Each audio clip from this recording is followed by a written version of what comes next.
आप सबको नमस्कार। जो चैनल से पहली बारी जुड़ रहे हैं, चैनल को लाइक कर लीजिए, सब्सक्राइब कर लीजिए, शेयर कर लीजिए। मुझे नहीं पता किसने राहुल गांधी को ये एडवाइस दे दी, ये सलाह दे दी कि अपनी जो ये भारत जोड़ो यात्रा है, वो अलग बात है, ये कांग्रेस पार्टी खुद ही टूटी जाती है। इंडिया जो गठबंधन है वो रोज अलग अलग स्टेटमेंट देता है, तो ना गठबंधन साथ चल पा रहा है, ना कांग्रेस पार्टी, जिसमें से अभी अभी मिस्टर दियोरा पार्टी छोड़ के जा चुके हैं। पहले मिस्टर सिंधिया गए, उसके बाद मिस्टर प्रसाद गए, बहुत लोग जा चुके हैं, अब गिनती खत्म हो जाती है। तो वो नॉर्थ ईस्ट से शुरू करें और उसका फोकल पॉइंट नॉर्थ ईस्ट में सबसे ज्यादा सीट्स जहां पे हैं लोकसभा की, असम, वहां से करें। कहते हैं विनाश काल विपरीत बुद्धि। अब असम के मुख्यमंत्री हैं हिमंता बिस्वा शर्मा। वो कांग्रेस को अंदर से जानते हैं, आपको पता है कांग्रेस से ही वो आए हैं। वो इस तरह से कांग्रेस के अंदर से आए कि उन्होंने पूरे नॉर्थ ईस्ट में कांग्रेस का जो इलेक्टोरल साम्राज्य था वो खत्म कर दिया। उनको कांग्रेस की एक एक ट्रिक पता है और एक एक ट्रिक का सोल्यूशन पता है। उनको सोल्यूशन इतना बढ़िया पता है कि जहां पे कांग्रेस जाके बार बार कहने की कोशिश करती है सबसे भ्रष्ट मुख्यमंत्री, वहां पे वो ना अपना स्टेट जीतते हैं पर पूरा रीजन भी संभालते हैं। पर राहुल गांधी की एक बड़ी डेंजरस स्ट्रैटेजी चल रही है। स्ट्रैटेजी ये है कि किस तरह वो अटेंशन ग्रैब करें, किस तरह वो अटेंशन ग्रैब करने के लिए कुछ रिस्की और डेंजरस चीजें भी कर दें। आपको पता है राम मंदिर से एक दिन पहले कुछ और किया, राम मंदिर के एक दिन बाद कुछ और किया, और राम मंदिर वाले दिन कुछ और किया। पहले जो एक दिन पहले किया वो आपको पता है, बस के बाहर लोग नारे लगा रहे थे जय श्री राम के, वो रुकते हैं, उतरते हैं, नीचे जाते हैं। राम मंदिर वाले दिन जब मंदिर अथॉरिटीज कहती हैं कि प्राण प्रतिष्ठा पूजा हो रही है तो आप आज 3 बजे के बाद आइए, तो वो 3 बजे के बाद नहीं आना चाहते। वो वहां पे धरने पे बैठ जाते हैं, वो वहां पे प्रोटेस्ट करते हैं। उनको लगता है शायद उनके प्रोटेस्ट से, उनके धरने से मीडिया अटेंशन मिल जाए, मीडिया की नजर पड़ जाए। और केसी वेणुगोपाल तो एक चिट्ठी लिख देते हैं कि 22 को, बिकॉज 21 को जो घटना हुई इसलिए सारे प्रोटेस्ट करें कांग्रेस के यूनिट्स। अब ये सोचने वाली बात है कि जिस दिन राम मंदिर बन रहा है उसी दिन आपको मिला है डिस्ट्रिक्ट हेडक्वार्टर्स पे प्रोटेस्ट करने के लिए। ये सोचने वाली बात है और आप इसका संकेत भी जानते हैं। पर जो कल आज हुआ वो हो गया जिसपे बोलना पड़ा असम के मुख्यमंत्री को कि ये पीसफुल स्टेट है, ऐसा कल्चर नहीं है, ये नक्सल टैक्टिक्स नहीं चलेंगे। मैंने डीजीपी असम पुलिस को कह दिया है कि केस दर्ज करे राहुल गांधी पे फॉर प्रोवोकिंग द क्राउड, और जो फुटेज आपने अपने हैंडल्स पे डाली है हम उसको ही एविडेंस में यूज करेंगे। क्या फुटेज डाली है, क्या ऐसा एविडेंस आया और क्या इसके पीछे स्ट्रैटेजी है, ये आपको बताने जा रहा हूं। स्ट्रैटेजी बहुत डेंजरस है और वो स्ट्रैटेजी शायद लीक हो गई एक बड़बोले व्यक्ति से जो बिना रियलाइज करे ज्यादा बोल जाते हैं। वो स्ट्रैटेजी भी आपको बताता हूं, तो वीडियो को आप ये देखिए जिसपे हिमंता बिस्वा शर्मा सामने आए हैं कि आप किस तरह करना चाहते हैं और वो चलेगा नहीं, कि राहुल गांधी किस तरह भीड़ को भड़का रहे हैं पुलिस को। ये देखिए वीडियो आपके सामने है जिसको ट्वीट किया है असम के मुख्यमंत्री। अब देखिए यहाँ पे बैरिकेड था नहीं था, उड़ा के फेंक दिया हमने। आप सबों ने बैरिकेड भी तोड़ दिया, सब काम कर दिया है। जीत हमारी हुई है, जीत हमारी हुई है। जोड़ो यात्रा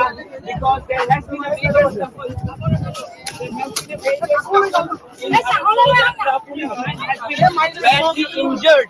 A policeman has been injured in the scuffle that took place between the Congress workers and the police. आप लोग जाओ ना, आप लोग जाओ, अपना काम करो। A policeman has been badly injured. A policeman has been injured. देखा आपने पुलिस वाले को किस तरह इंजरी हुई है। अब मैं आपको एक बात बताता हूं, कोई भी रूट मार्च, कोई भी, उसके लिए आपको ऑफिशियल परमिशन लेनी पड़ती है। वो परमिशन पुलिस से आती है, एडमिनिस्ट्रेटिव अथॉरिटीज से आती है, एज द केस में भी। उस परमिशन के बाद ही आप उस रूट मार्च कर सकते हैं। अब हिमंता बिस्वा शर्मा का कहना है कि सिटी की मेन आर्टीरियल रोड को हम जाम नहीं होने देंगे, उससे ट्रैफिक डिसरप्शन होती है, उससे लॉ एंड ऑर्डर प्रॉब्लम होती है, तो उनको असम में ही घूमना है, उनको एक रूट जो बाईपास का रूट है वो दिया हुआ था, या जो भी सड़क का रूट दिया हुआ था। अब अगर परमिशन गलत तरह से डिनाई, मैं आपको लीगल बात बताता हूँ, आप जाते हैं किसी प्रदेश में, आप परमिशन मांगते हैं, परमिशन नहीं मिलती है, तो आपके पास राइट होता है कि आप हाई कोर्ट जाइए, हाई कोर्ट में पिटीशन लगाइए और कहिए कि ये जो मेरी एप्लीकेशन थी जो सिटी पुलिस को दी जाती है, ये सिटी पुलिस ने अप्रूव नहीं की है, ये बिना रीजन के अप्रूव की है, ये डेमोक्रेसी या लोकतंत्र या मेरी पॉलिटिक्स के खिलाफ है और ऐसा नहीं होना चाहिए। हाई कोर्ट फैसला कर देता है, बहुत बारी बोलता है कि नहीं पुलिस ने परमिशन गलत तरह से रोकी है, कई बारी बोलता है पुलिस ने परमिशन ठीक तरह से रोकी है, फैसला हो जाता है। सड़क पे बैरिकेड उखाड़ के फेंक दिए, पुलिस वाला इंजर्ड हो जाए। आप इससे क्या अचीव करना चाहते हैं? जो अचीव करना चाहते हैं शायद वो बात निकल गई थी सत्यपाल मलिक के मुंह से। मुझे लगता नहीं इस व्यक्ति ने कितना जिंदगी में सत्य बोला है, मुझे नहीं पता, पर ये सत्यपाल के मुंह से जो निकला था ये स्ट्रैटेजी, क्योंकि अपने आप को बहुत बड़ा स्ट्रैटेजी समझते हैं। कभी बोलते हैं किसी को पता ही नहीं था 370 में क्या हो रहा है, कभी बोलते हैं मैंने 370 हटा दिया, कभी बोलते हैं कि मैं बिल्कुल पक्ष में था, मोदी सरकार ने बहुत बढ़िया काम किया जो बालाकोट किया, कभी उस पर सवाल उठाते हैं। बहुत अजीब से व्यक्ति हैं, बहुत अजीब सी स्टेटमेंट्स हैं, कभी अपनी स्टेटमेंट कॉन्ट्राडिक्ट करती है, पर बिकॉज बोलने का बहुत शौक है, इंटरव्यू का बहुत शौक है, चीजें निकल जाती हैं। आप ये देखिए इनकी स्ट्रेटेजी का नमूना। राहुल गांधी पे 2-4 लाठीचार्ज हो जाएंगे, खड़ी हो जाएगी जनता। सुना आपने? राहुल गांधी पे 2-4 लाठीचार्ज हो जाएंगे, खड़ी हो जाएगी जनता। राहुल गांधी पे लाठी चार्ज हो जाए, खड़ी हो जाएगी जनता।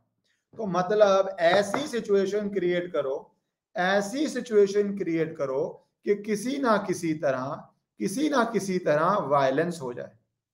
ऐसी सिचुएशन क्रिएट करो कि जहां पे पुलिस को लाठी चार्ज करनी पड़ जाए।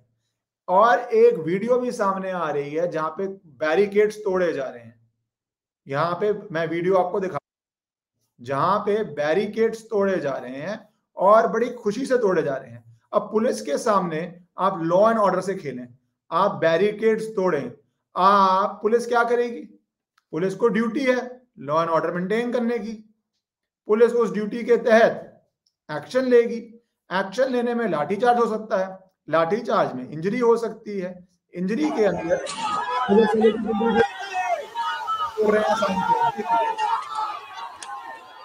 पुलिस वहां साइड से आ रहा है, रोकने की पुलिस के ऊपर गिर रही है।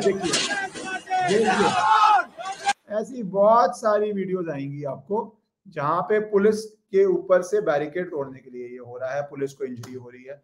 अब मैंने कहा इसके कॉन्टेक्स्ट में आपको दोबारा ये वीडियो राहुल गांधी पे 2-4 लाठीचार्ज हो जाएंगे, खड़ी हो जाएगी जनता। तो मतलब पूरा एक लॉ एंड ऑर्डर का सिचुएशन क्रिएट कर दो। मंदिर के समय इंसिस्ट करो कि मुझे आज ही जाना है, और जाने का जब समय मिले तो उस समय पे नहीं जाना मुझे। यहाँ पे अगर सिटी पुलिस ने परमिशन नहीं दी तो कोर्ट ऑर्डर दे के आते आप। बिना कोर्ट ऑर्डर के अगर आप हैं, अगर आप कोर्ट से परमिशन नहीं मिली है तो क्या आप बैरिकेड जैसे उठा देंगे? कोर्ट से परमिशन मिले उसके बाद भी नहीं उठा सकते आप। फिर अगर पुलिस नहीं करती तो आपको कंटेम्प्ट डालनी पड़ती है कोर्ट में, और कोर्ट एक्शन लेती है। यहाँ पे हम ही हटा देंगे। इंजरी की वीडियो देखी आपको। पर स्ट्रैटेजी क्या है कि कोई लाठी चार्ज हो जाए तो सिम्पथी मिल जाएगी? मुझे तो लगता नहीं कि लाठी चार्ज होती भी तो भी कोई सिम्पथी मिलती, क्योंकि लोग कानून के साथ हैं। लोग नक्सल सिंड्रोम करके आप सिम्पथी जनरेट करना चाहें उसके साथ नहीं है, मेरे को नहीं लगता उसके साथ है। पर जो एक डेंजरस बात है, देखिए राहुल गांधी को बहुत पुलिस प्रोटेक्शन मिली हुई है, उनको बहुत सिक्योरिटी प्रोटेक्शन मिली हुई है। तो ये सिक्योरिटी जो प्रोटेक्शन है, आप क्यों जान जान के ऐसी चीजें कर रहे हैं जो अच्छी नहीं है? मैंने आपको हमेशा कहा हमारे देश के हर नागरिक की प्रोटेक्शन एडिक्वेट होनी चाहिए, और कोई हाई रिस्क टारगेट्स होते हैं उनकी प्रोटेक्शन बहुत ध्यान से हो, इसमें किसी भी पॉलिटिकल पार्टी के। As a citizen of India, as a proud citizen of India, मुझे लगता है जिसका जो सिक्योरिटी प्रोटोकॉल है, जिसको तथ्यों के बेस्ड पे सिक्योरिटी प्रोटोकॉल दिया हुआ है, उसके अनुसार चलना चाहिए। क्या ये वो भी हो रहा है? क्या राजनीति इतनी हावी हो रही है कि आप लाठी चार्जेस करवाइए और उस स्ट्रेटेजी से आगे बढ़िए? राहुल गांधी और सत्यपाल मलिक का एक इंटरव्यू है जो बहुत वायरल है, बहुत वायरल इंटरव्यू है। तो ये भी नहीं है कि इनके बीच में डीप संबंध नहीं है। राहुल गांधी बहुत ज्यादा इंटरव्यू नहीं लेते, वो कई चुनिंदा जो उनको लगता है उनके मास्टरपीसेस हैं, उनके वो इंटरव्यू खुद लेते हैं, कॉन्वर्सेशन, पॉडकास्ट जिसको कहते हैं आजकल। उनमें से एक सत्यपाल मलिक है। अच्छा, राहुल गांधी खुद कह रहे हैं कि ये हर्डल्स क्रिएट करके यात्रा को वो जिता रहे हैं।